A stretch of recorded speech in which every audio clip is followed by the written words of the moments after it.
Le Parc des Princes a vibré mercredi soir avec une performance époustouflante de Vitinha, le milieu de terrain portugais du Paris Saint-Germain.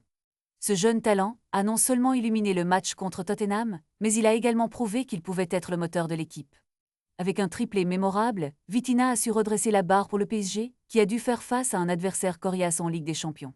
Alors que le score était de 3-3, il a marqué un but incroyable juste avant la pause, avec une frappe enroulée du pied droit qui a frappé la transversale avant de rentrer.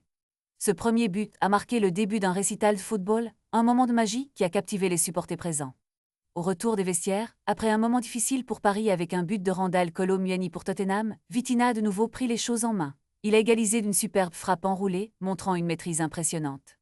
Mais ce n'était pas tout. Même après une erreur qui a conduit à un but adverse, il a su se ressaisir en provoquant un penalty qu'il a transformé pour compléter son triplé.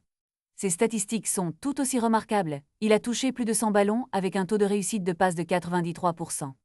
Avec une telle performance, il ne fait aucun doute que Vitinha est devenu un pilier de l'équipe, et son entraîneur a même évoqué la possibilité qu'il soit le prochain Ballon d'Or.